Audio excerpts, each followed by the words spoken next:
পার্সেন্টেজই আমাদেরকে হিন্দু সমাজের পতনের মূল কারণ। যেটা আরেকটা হিন্দু ধর্মের মেইন আমাদের কারণ, যেটা রোগ, যেটা ক্যান্সার, যেটা হচ্ছে আমাদের নেশা। আমরা হিন্দুরা কি দাঁড়িয়ে বলতে পারি যে আমরা কোনো সপ্তাহে, যে বছরে একদিন এক জায়গায় আমরা দাঁড়িয়ে, সব হিন্দুরা দাঁড়িয়ে আমরা কোনো পুজো প্রার্থনা করি? নমস্কার, জেপি পক্ষ থেকে আপনাদের সবাইকে জানাই স্বাগতম। আজ আমাদের সঙ্গে উপস্থিত আছেন একজন সমাজসেবক ও বৈদ্যুতিক দলের সক্রিয় কর্মী। সমাজের মানুষের পাশে দাঁড়িয়ে নানা সামাজিক ও মানসিক কাজে তিনি দীর্ঘদিন ধরে যুক্ত রয়েছেন। আজকের এই বিশেষ আলোচনায় আমরা জানার চেষ্টা করব ওনার জীবনের অভিজ্ঞতা, সমাজসেবার পথ চলা, বর্তমান সমাজ নিয়ে তার ভাবনা, যুব সমাজের জন্য ওনার বার্তা। তাহলে আর দেরি না করে শুরু করা যাক আজকের বিশেষ পর্ব। নমস্কার দাদা। নমস্কার। প্রথমে জানতে চাইব আপনার পরিচয়টা। আমার নাম সৌরভ দাস। আমি ব্যক্তিগত জীবনে ছোট্টখাটো একটা সরকারি চাকরি করি, আর সাথে আমি বিশ্ব হিন্দু পরিষদের যে যুব আয়াম বজরং দলের দক্ষিণ পূর্ব প্রান্তের একটা দায়িত্বে রয়েছি, প্রান্ত সহ সংযোজকের। মানে আমি বজরং দলের একজন কার্যকর্তা। তাহলে সমাজসেবার যে কাজে নিজে যুক্ত হওয়ার যে উদ্দেশ্যটা কি? সমাজসেবার সাথে যে যুক্ত হওয়া, আমরা সমাজসেবা এক্স্যাক্টলি আমি বলবো না, সমাজপ্রেমী বলতে পারি আমি নিজেকে। কারণ সমাজসেবা বিষয়টা অনেক গভীর, অনেক একটা ভাস্ট সমাজসেবা। তো কারণ সেবার ডেফিনেশনটা স্বামীজি দিয়েছেন, আমি এই জন্যই স্বামীজির কথা বললাম যে আমার এখান থেকেই যে রামকৃষ্ণ মিশন থেকেই আমার এই সমাজের কাজ বা সমাজের প্রতি যে একটা টান, ওই জায়গা থেকে আমার শুরু হয়। করিমগঞ্জ আজকের দিনে যেটা আছে শ্রীভূমি রামকৃষ্ণ মিশন, তারপর রামকৃষ্ণ মিশনের সাথে যাওয়া আসার সূত্রে এখানের মধ্যে স্বামীজির বই, জীবনী, উনার বাণী, এগুলো থেকেই নিজের যে দেশমাতৃকা সমাজের প্রতি একটা টান বেড়ে গেছে। এর থেকেই আমার সাংগঠনিক জীবনে প্রবেশ, এবং সমাজপ্রেমী হিসাবে আমি সমাজের সাথে রয়েছি। বজরং দলের একজন নেতা হিসেবে আপনার প্রধান দায়িত্বগুলি কি কি? হিন্দু সমাজের সেবা সুরক্ষা সংস্কার। হিন্দু সমাজের সেবা সুরক্ষা সংস্কার হচ্ছে হিন্দুদের যে অনেক আমাদের বিশ্ব হিন্দু পরিষদ বা যে যুব আয়াম যেটা বজরং দল সেবার কাজ করে থাকে। তারপর আছে সুরক্ষা, তারপর আছে সংস্কার। কিন্তু আমরা এটা বলি যে সেবা সুরক্ষা সংস্কার, কিন্তু সংগঠনে আমরা প্রবেশ করার পর আগে সংস্কারিত হতে হয়, না হলে সেবা এবং সুরক্ষা কোনোটাই আমরা করতে পারবো না হিন্দু সমাজের। তো এখন করবোটা কি করব? সেবা সুরক্ষা সংস্কার, কার সেবা করব, কার সুরক্ষা প্রদান করব? তো আমরা বর্তমানে সবাই অবগত আছি বা দেখতে পাচ্ছি যে সমগ্র বিশ্বের বর্তমান আজকের দিনের জিও পলিটিক্স হোক বা সামাজিক যাই হোক, কিভাবে চলছে। তো ওই জায়গায় দাঁড়িয়ে বিশ্ব হিন্দু পরিষদ যে যুব আয়াম বজরং দল যে সেবা সুরক্ষা সংস্কার নিয়ে এই মন্ত্রে কাজ করে চলেছে অবিরত। আজকে যেভাবে হিন্দু সমাজের উপর আক্রমণ হচ্ছে বিধর্মীদের দ্বারা, আমাদের হিন্দু বোনদের নাম গোপন রেখে, যে এটা ভালোবাসা, যদিও এটা ভালোবাসা না, তো যে লাভ জিহাদ, ল্যান্ড জিহাদ, তারপর এই বিষয়গুলা থেকে আমাদের হিন্দু ছোট ছোট বোনদেরকে রক্ষা করা, ওটা হচ্ছে সেবার মধ্যেই পড়ে। তারপর এইরকমভাবে যে মন্দিরের সংস্কার হোক বা মন্দির রক্ষা হোক বা মন্দির নির্মাণ হোক, তারপর হিন্দু সমাজের যে বিভিন্ন সময় দেখা যায় যে ল্যান্ড জিহাদ বা বিভিন্ন রকম গোমাতার উপর অত্যাচার, তো এইগুলা কাজের জন্যই বজরং দল, আর এগুলা কাজ অবিরত, মানে 24/7 বজরং দল কাজ করে চলছে। যার ফলস্বরূপ আমরা দেখতে পেয়েছি আমাদের ভব্য রাম মন্দির আমরা আজকের দিনে যে হিন্দুত্বের জোয়ার, আজকের দিন ওই সময় বিশ্ব হিন্দু পরিষদের ব্যানারে যদি আমরা কাজ সেবা না করতাম, তাহলে আজকের দিনে সেই ভব্য রাম মন্দির হতো না। তো এরকম অনেক আমাদের উদাহরণ রয়েছে বিশ্ব হিন্দু পরিষদের বজরং দল।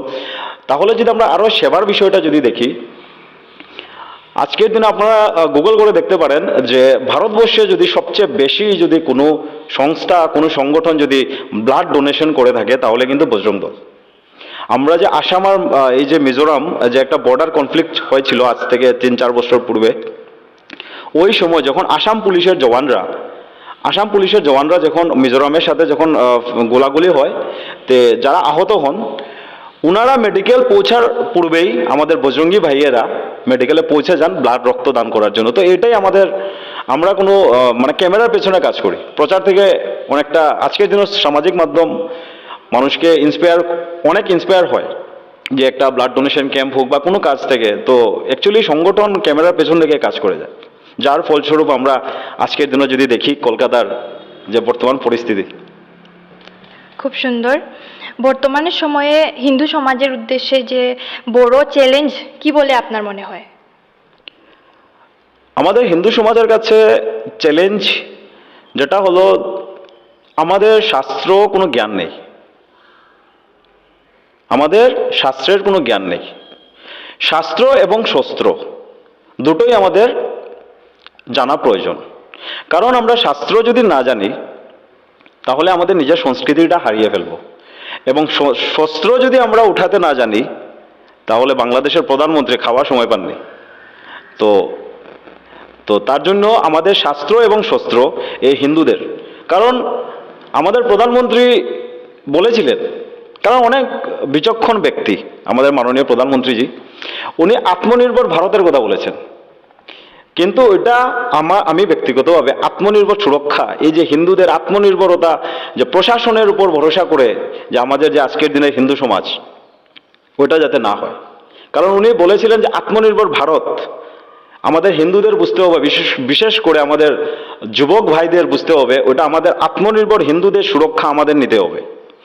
কারণ কাশ্মীরেও পুলিশ ছিল, মুর্শিদাবাদেও পুলিশ প্রশাসন সব কিছু ছিল, কি হলো? 5 দিনের বাচ্চাকেও ইয়েতে থাকতে হয়েছিল, ক্যাম্পে। তো তার জন্য হিন্দু সমাজের যে মেইন আরেকটা জিনিস আছে, যেটা আমাদের একদম, আমি এখানে আপনাদের মাধ্যমে বলতে, আমি সামাজিক মাধ্যমে এটা আমি একদম কোনো করব না, দ্বিধা করব না, যেটা আরেকটা হিন্দু ধর্মের মেইন আমাদের কারণ, যেটা রোগ, যেটা ক্যান্সার, যেটা হচ্ছে আমাদের নেশা। কারণ আমাদের ছেলেরা, সবাই নয়, কিছু যখন নেশার প্রতি যে এত নেশাগ্রস্ত হয়ে গেছে, কারণ আমরা দেখতে পাই যদি আমাদের কোনো উৎসব, সবাই সব কিছু না, পুরোপুরি হিন্দু সমাজ না, আমি হিন্দু সমাজ নিয়ে বলছি না, আমাদের হিন্দু সমাজের মধ্যে কিছু লোক আছে, কিছু যুবকরা আছে যাদের মুখে কোনো শাস্ত্রর দুটো শ্লোকই বলতে পারবে না, গীতা হোক, তারপর হনুমান চালিসা তো আর বাদই দিলাম। তো এখানে আমাদের যদি আজকে যে লাভ জিহাদের যে ঘটনাটা অল্প আগে বললাম, তো যদি আমাদের কোনো ছেলেরা যদি শাস্ত্র জানে না, শস্ত্রও জানে না, চালানো জানে না, ও নেশাগ্রস্ত হয়ে যখন রাস্তায় থাকবে, ওর বোনকে তো বিধর্মীরা লাভ জিহাদে স্বীকার করবেই। তার জন্য এই যে নেশা, বিশেষ করে মদ্যপান, আজকের দিনে আমরা দেখতে পাচ্ছি ড্রাগস বা এরকম বিভিন্ন, যে আমাদের যাতে আমাদের মেরুদণ্ডকে ভেঙে দেওয়ার জন্য বিধর্মীদের একটা চক্রান্ত।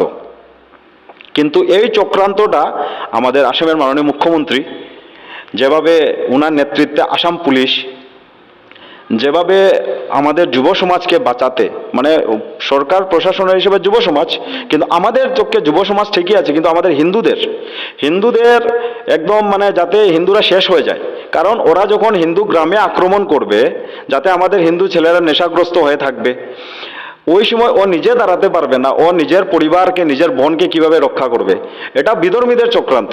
তো ওইগুলো থেকে আমাদের, বিশেষ করে নেশা, ওইটা থেকে আমাদের আগে সরতে হবে আমাদের ভাইয়েদের, না হলে নেশা থেকে দূরে না সরলে কিন্তু আমরা না দেশ, না নিজের সমাজ, না নিজের পরিবার, আমরা কাউকে রক্ষা করতে পারবো না।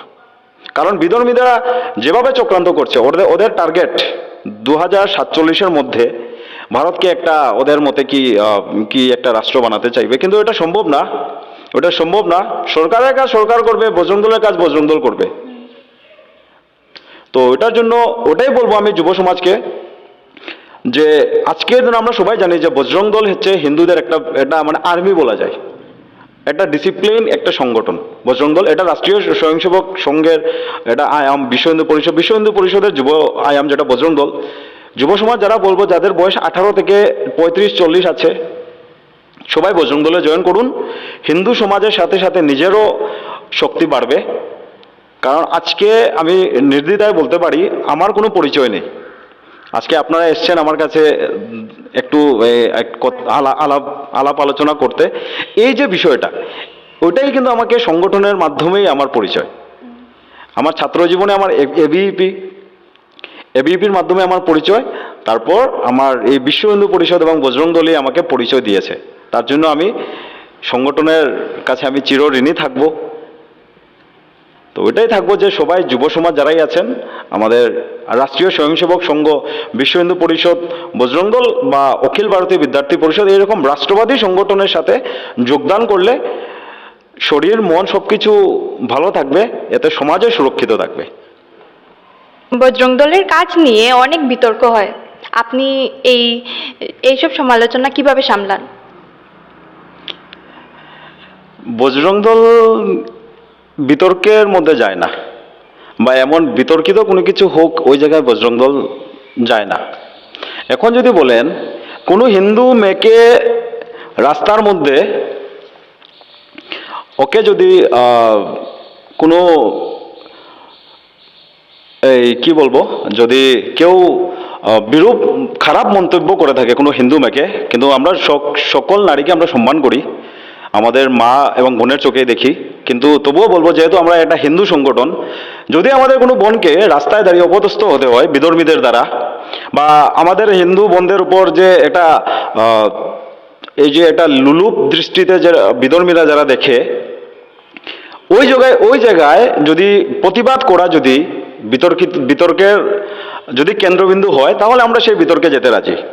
কোনো হিন্দুর যে জায়গা জমি, যে বাঁশের বেড়া যেগুলো দেয়, যেগুলো গ্রাম অঞ্চলে দেখা যায়, বিশেষ করে যে বেড়া প্রত্যেক বছর দেখা যায় 1 বিঘা 1 হাত করে ওইগুলা জায়গা দখল করে, যেটাকে আমরা ল্যান্ড জিহাদ বলি।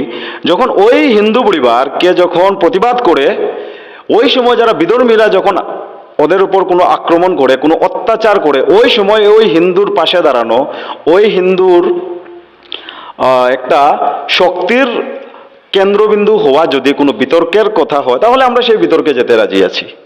কোনো হিন্দু আমাদের মন্দির আছে, সেই মন্দিরের যে বিভিন্ন রকম আমরা অনেক সময় দেখি যে বিভিন্ন মন্দিরকে অপবিত্র করার যে একটা চক্রান্ত, সমাজে যাতে অশান্তির সৃষ্টি হয়, যদি এরকম কেউ কাজ করে থাকে আর হিন্দুরা দিয়ে রাস্তায় হিন্দু সমাজকে নিয়ে যদি কোনো আন্দোলনের সৃষ্টি হয়, ওইটা যদি কোনো প্রতিবাদে মানে এটা হয়, কন্ট্রোভার্সি হয়ে থাকে, তাহলে সেই কন্ট্রোভার্সিতে আমরা যেতে আমাদের কোনো নেই। কারণ আমরা হিন্দুর হয়ে কথা বলবো, আমরা হিন্দুর হয়ে লড়বো, কারণ আমরা জানি যে হিন্দুর হয়ে কোনো ABCDXYZ, গেরুয়া হোক চাहे সবুজ হোক চাहे লাল ঝান্ডা হোক, কোনো রাজনৈতিক দল হিন্দুর হয়ে কথা বলবে না। যদি কেউ বলে থাকে তাহলে বিশ্ব হিন্দু পরিষদ, RSS এবং বজরং দল বলবে। তো ওই সময় হিন্দুরা মার খাবে, হিন্দুরা বিধর্মীদের হাতে মার খাবে, হিন্দুদের দেবী ভগবানকে অপমান করা হবে, গোমাতাকে অপমান করা হবে। ওইটা মুখ বুঝে সহ্য বজরং দল করবে না। তার ভাষা, আইনগত ভাষা, যদি প্রয়োজন পড়ে যেভাবে আমাদের হনুমান, আমাদের এই হনুমান বাবা যেভাবে লঙ্কা দহন করেছিলেন, এইরকম যদি আমাদের পরিস্থিতি হতে হয় হিন্দু সমাজের রক্ষার্থে, তো আমরা সেই পরিস্থিতিও আমরা তৈরি করতে আমাদের সময় লাগবে না। যদিও আমরা একটা ডিসিপ্লিন, একটা সংগঠন, আমরা সংগঠনের নির্দেশ মতেই আমরা সমাজে শান্তি, সম্প্রীতি, ভ্রাতৃত্ব বোধ নিয়ে আমরা ভারত মাতাকে আবার জগৎ সভায় শ্রেষ্ঠ আসনে নিয়ে যাওয়ার জন্য আমরা কাজ করে থাকি। কিন্তু বজরং দল কোনো কন্ট্রোভার্সিতে যায় না। বজরং দল হিন্দুদের হয়ে আওয়াজের নামই বজরং দল, হিন্দুর আওয়াজের নামই বজরং দল, দুর্বলের বলের নামই বজরং দল, হিন্দুদের বল হোক, ভারতবর্ষের হোক। কারণ দেখুন, কারণ আমরা অনেক সময় দেখেছি গত বছর আমাদের এই মুর্শিদাবাদে যেভাবে হিন্দু নরহত্যা হয়েছে, তারপর বিভিন্ন সময় যেভাবে আমরা সবাই একটা আছে যে 14 ফেব্রুয়ারি বজরং দল নিয়ে, যে 14 ফেব্রুয়ারি কি আছে, তো আমাদের চোখে তো ওইটা একটা ব্ল্যাক ডে। আমাদের ভারতীয় সেনারা নিহত হয়েছেন, বীরগতিপ্রাপ্ত হয়েছেন, উগ্রপন্থীরা হামলা করেছে, কিন্তু বজরং দল কোনো ভালোবাসার বিরুদ্ধে না, ওই পার্টিকুলার দিনের বিরুদ্ধে, যাতে ওই দিন আমাদের হিন্দু মেয়েদের রক্ষা করবে। পার্কে নিয়ে যাবে মুসলমান ছেলেরা, বিধর্মীরা নিয়ে যাবে, নিয়ে গিয়ে আমাদের মেয়ের সাথে খারাপ ব্যবহার করবে, খারাপ কাজ করবে, ওইটা বজরং দল মেনে নিতে পারবে না। এতে যদি কেউ কন্ট্রোভার্সি কি যাই বলুক, বজরং দল আমাদের সংগঠনের নীতি আদর্শ থেকে এক ইঞ্চিও এদিক সেদিক হয় না। মানুষ আমাদের কিভাবে গ্রহণ করে ওটা মানুষের উপরে, কিন্তু আমরা এটা রাষ্ট্রবাদী সংগঠন, আমরা হিন্দুদের বল। তো অনেক সময়, কারণ বাল ঠাকরে যে একটা কথা বলেছিলেন, হিন্দু যুব সমাজকে মিলিটেন্ট হতে হবে। তবে এখানে বজরং দলের সাথে মিলিটেন্টের কোনো সম্পর্ক নেই। যদি আমরা মিলিটেন্ট না হই, আগামী কয়েক বছরের মধ্যেই আমরা সেই জিনিসটা দেখছি। বর্তমান দিনে আমার মনে হয় না, যেহেতু আমি সংগঠনের সাথে জড়িত আছি, বরাক উপত্যকায় এমন কোনো দিন নেই যে দিনের মধ্যে যে কোনো থানায় যান, আমরা যেহেতু যাই থানার মধ্যে, এমন কোনো থানা নেই যে থানার মধ্যে কোনো হিন্দু মুসলমানের কোনো ঘটনা নেই, বিধর্মীদের সাথে হিন্দুদের। ওইটা হচ্ছে ট্রেলার। আমরা কাশ্মীর ফাইল দেখেছি, আমরা কেরালা ফাইলস দেখেছি, এখানেও আছে। এখানে কারণ আমরা যদি বলে দিই যে 1 ঘন্টার জন্য বজরং দল RSS বিশ্ব হিন্দু পরিষদ থাকবে না, হিন্দুরা বুঝে যাবে। কারণ আমাদের অনেক সময় শোনা যায় স্যার তানসে জুদা, আমরা ভারতবর্ষে দাঁড়িয়ে হিন্দুত্বের কথা বলতে আমাদের ভয় হয়, যদি আমাদের নেই, আমরা বুকে থুতু দিয়ে আমরা বাঁচি না। তো এই পরিস্থিতিটা দাঁড়িয়ে আছে, তার জন্য হিন্দুদের জন্য আগামী কয়েক বছর এক অশনি সংকেত, হিন্দুদের তা বুঝতে হবে, একত্রিত হবে। তার জন্য আমাদের বর্তমানে এটা খুব প্রচলিত একটা কথা আছে যে হাম লোগ বটেঙ্গে তো কাটেঙ্গে, যে कंधों से ऊंची छाती नहीं होती और ধর্ম সে বড়ি জাতি নেই হতি। তো হিন্দুদের এটা বিশাল বট গাছ, একত্রিত হয়ে জাত পাত ভাষা এগুলোর ঊর্ধ্বে এসে আমরা হিন্দু হয়ে আমরা এক হতে হবে। না হলে কিন্তু আমরা এই ডাইনাসোরের মতোই সবাই কোনো একদিন এসে সবাই বলবে যে এখানে হিন্দুরা ছিল। এই যে গোমাতা রক্ষা, মন্দির সংস্কার বা ধর্মীয় অনুষ্ঠান নিয়ে আপনার সংগঠনের ভবিষ্যতের পরিকল্পনা কি? দেখুন, হিন্দু সমাজ পুরোপুরি মন্দির কেন্দ্রিক। পুরনো কাল থেকেই আমাদের হিন্দু সমাজটা পুরোপুরি মন্দির কেন্দ্রিক। কিন্তু আমাদের আজকের দিনের যে প্রবলেমটা, আমাদের মেইন প্রবলেমটা হলো আমাদের কোনো শাস্ত্রীয় কোনো জ্ঞান। আমরা হিন্দুরা কি দাঁড়িয়ে বলতে পারি যে আমরা কোনো সপ্তাহে, যে বছরে একদিন এক জায়গায় আমরা দাঁড়িয়ে, সব হিন্দুরা দাঁড়িয়ে আমরা কোনো পূজা প্রার্থনা করি, কোনো পুজো করি? আমরা বলতে পারবো না। কারণ শুক্রবার যারা আছে বা রবিবার যারা আছে ওটা কিন্তু বলতে পারে, কিন্তু আমরা যারা মঙ্গলবারে যারা মানি,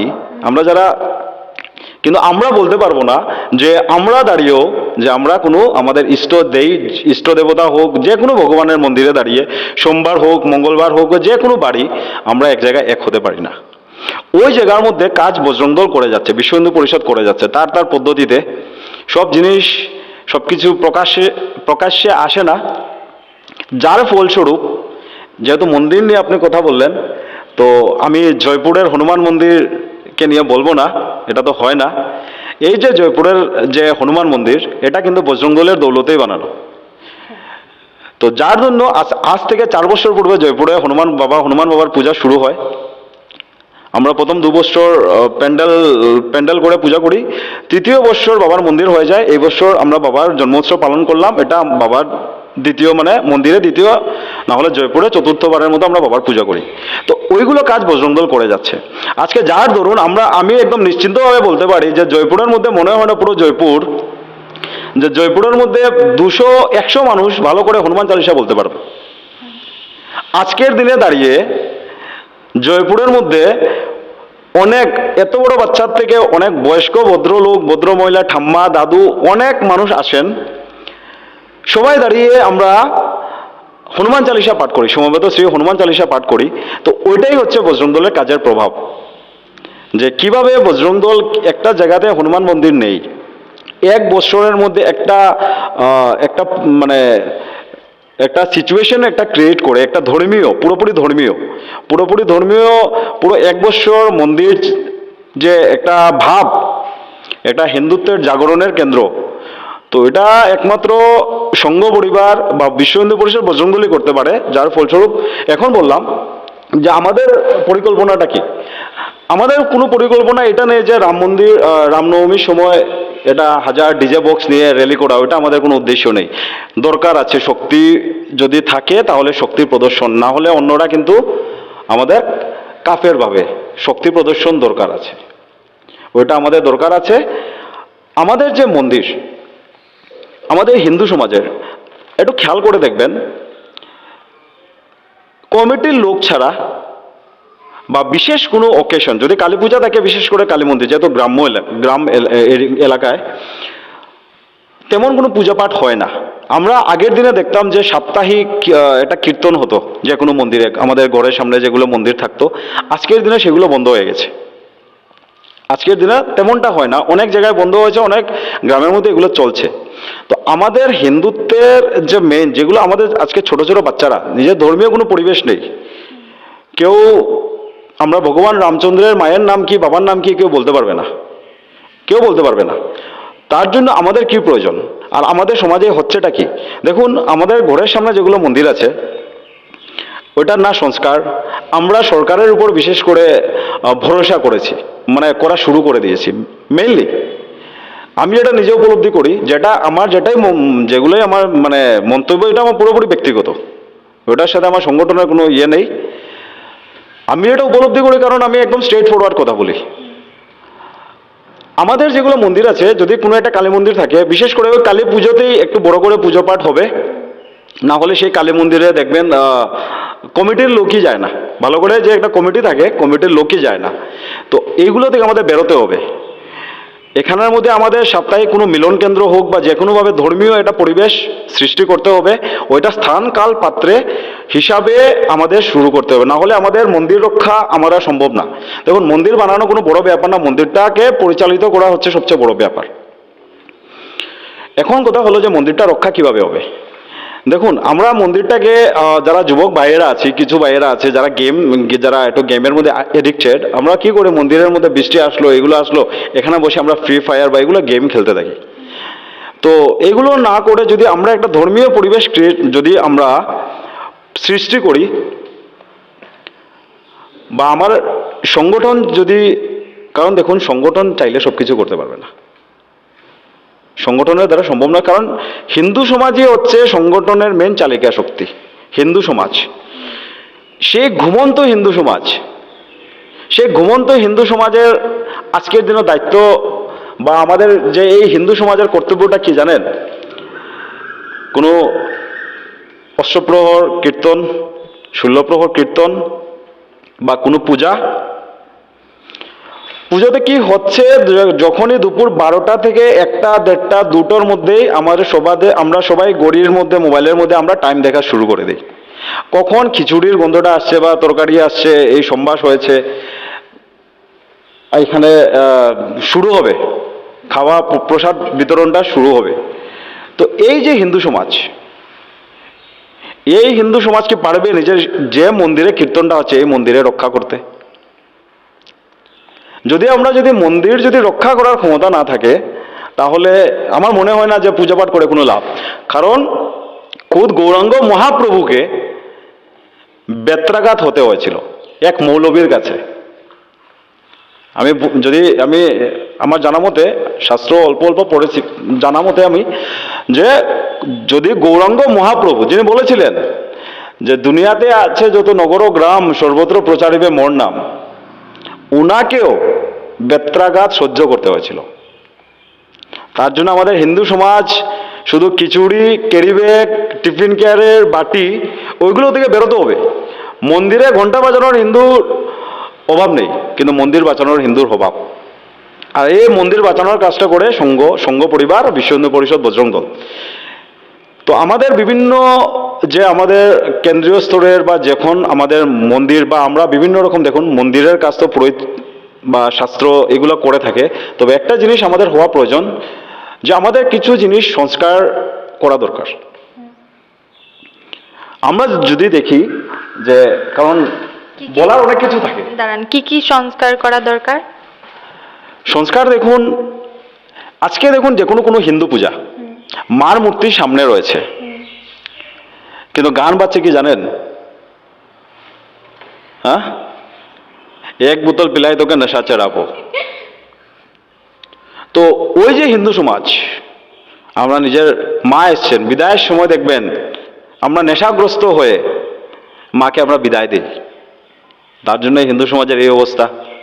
তার জন্য আমরা মানে বিভিন্ন সময় দেখি পূজা করবা, যখনই আমরা কোনো ঠাকুরের পূজা করি, একদম একদম ঢাক ডুম মানে একদম ধুমধাম করে আমরা মূর্তিকে মা মা বলে একদম যেরকমই হোক ভব্যভাবে নিয়ে আসি। কিন্তু পুজোর পর দেখবেন মানে কোনো গাছের তলে, গাছের নিচে বা কোনো মন্দিরের পাশে, তখন আর পূজার পরে আর মা থাকেন না। ওই জায়গা থেকে হিন্দু সমাজকে বেরোতে হবে, কারণ আমাদের শাস্ত্রে পুজোর পরে মানে মূর্তি বিসর্জনের উল্লেখ আছে, কেন কোনো গাছের নিচে রাখার কোনো উল্লেখ আছে বলে আমি মনে করি না। তো তার জন্য, তাছাড়া দেখুন এই যে আমাদের ধর্মীয় অনুষ্ঠানকে নেশামুক্তভাবে আমাদের কোনো ধর্মীয় অনুষ্ঠানটা পালন করতে হবে। দেখুন, বলুন, আমি একদম স্ট্রেট ফরওয়ার্ড কথা বলি, আগে বললাম, দেখবেন যখনই আমাদের দুর্গাপূজা আসে, আজকে যে আমরা হিন্দু সমাজ, আমাদের যে পাড়া আছে, একটা পাড়া থাকে বা মন্দির আছে, ওই এরিয়ার, ওই পার্টিকুলার এরিয়ার আমরা হিন্দুরা কি বুকটুকে বলতে পারবো আমরা একসাথে দাঁড়িয়ে মায়ের অঞ্জলি নেই? আমরা বুকটুকে বলতে পারবো আমরা যুব সমাজ, সবাই নয়, কিছু যুব সমাজ, একটা পার্সেন্টেজ যুব সমাজ, যে আমরা পাঞ্জাবির ফিতাটা লাগিয়ে পুরোহিত মশাই একটু দাঁড়ান, দেখবেন আরো একদম লাস্ট চারবার অঞ্জলি দেওয়ার পর আরো দুজন আসছে, পুরোহিত মশাই আমরা বাকি রয়েছি। আমরা এখন পর্যন্ত একসাথে দাঁড়িয়ে অঞ্জলি দেওয়াটাই শিখলাম না। সবাই নয়, আমি সমগ্র হিন্দু সমাজের কথা বলছিলাম, কিন্তু একটা পার্সেন্টেজ, ওই পার্সেন্টেজই আমাদেরকে হিন্দু সমাজের পতনের মূল কারণ। তারপর আরেকটা জিনিস নোটিস করবেন, মা দেবী আসছেন, আমরা হিন্দুরা শক্তি পূজা করে থাকি। আমরা শক্তি পূজার আমরা মূর্তি পূজার সাথে সাথে আমরা অস্ত্র পূজাও করি। এই যে হিন্দু সমাজ, যে একটা সময় ছিল বন্দে মাতরমের, যেহেতু এই বছর 150 বছর পূর্তি হয়েছে, ভারত সরকার বিভিন্ন কার্যক্রম হাতে নিয়েছে, বন্দে মাতরম মন্ত্রের মাধ্যমে হাজার হাজার বিপ্লবীরা রাস্তায় নেমে গেছে। ঠিক আছে, আজকে সেই যুব সমাজ দেখবেন মা দুর্গাকে যখন অঞ্জলি দেয়, মা কালীকে যখন অঞ্জলি দেয়, দেখবেন আগের দিন রাত্রে যে মানে নেশা মুখ থেকে এই নেশার সেই মানে গন্ধটা বেরোয়। তো আমরা কি বলতে পারবো যে আমরা সাত্ত্বিকভাবে মায়ের পুজো করি? এগুলো থেকে আমাদের হিন্দু সমাজকে এরকম কিছু জিনিসকে আমরা সংস্কারিত করতে হবে। এখন বলবেন কিভাবে করব? একটা জিনিস আমার নিজস্ব যেটা চিন্তাধারা, হিন্দু সমাজকে যদি আবার পুনরুদ্ধার, যেটা আমাদের পুরনো মানে ঐতিহ্য আছে, যদি করতে হয়, তাহলে এক বিশেষ ভূমিকা নিতে হবে আমাদের পুরোহিত সমাজকে। ওনারা যদি বলেন যে ডিজে গান চলবে না, যদি ডিজে গান চলে তো আমি পূজা করব না, পূজার পরে মূর্তি গাছের নিচে না রেখে মাকে বিসর্জন করতে হবে, কোনো যাতে নেশা না থাকে কোনো এইরকম পূজায়, তাহলে দেখবেন হিন্দু সমাজ আপনি ঠিক হয়ে যাবে। এটাই দেখবেন, যদি পুরোহিতরা যদি আমার আমি একজন ছোট মাতার একজন, যেটা আমার আইডিয়া, তো ওটা যদি পুরোহিত সমাজ যদি ভাবেন যে এরকম কিছু একটা করার, যদি আমি আমার জয়পুরের কথাই বলি, আমাদের জয়পুরের পুরোহিত যারা সমাজই আছেন বা পুরোহিত যারাই আছেন, ওনারা যদি সিদ্ধান্ত নেন, তাহলে তো শিলচর থেকে সব পুরোহিত এসে আমার গ্রামের পূজা করবে না। তাহলে আমাদের জয়পুরের বিশেষ করে তখন কি হবে, মহাত্মা গান্ধী বলেছিলেন গ্রাম উন্নত তো শহর উন্নত। গ্রামের মধ্যে যদি আমরা এরকম যদি ইনিশিয়েটিভ নেই, তাহলে শহর আপনি হিন্দু সমাজ নেশার থেকে দূরে এসে আমরা সাত্ত্বিকতা বজায় রেখে আমরা আরাধনা করতে পারবো, মন্দির রক্ষা করতে পারবো। ইভেন আমরা তো এখন শ্মশানেও নেশা না হলে আমরা ডেড বডি জ্বালানো যায় না। তো এগুলো থেকে আমাদের হিন্দু সমাজকে বেরোতে হবে, না হলে হিন্দু সমাজকে রক্ষা কেউ করতে পারবে না। সরকারের কাজ, সরকার লাইসেন্স দেবে, ও ট্যাক্স পাবে, সরকার রাজকোষ দিতে হয় না রাস্তার কাজ, কারণ আমরাই ফেসবুকে লাইভ এসে বলি রাস্তার কাজ হচ্ছে না, গর্ত আছে, তো এগুলো সরকার ট্যাক্স পাবে কোথা থেকে? সরকারের কাজ সরকার করবে, কিন্তু আমাদের কাজ আমাদের করতে হবে। হিন্দু সমাজের কাজ হিন্দু সমাজকে একদম ভালোভাবে যদি না হয় তাহলে আমাদের সামনে একটা, কিন্তু হিন্দুদের সামনে একটা কোয়েশ্চেন মার্ক আছে।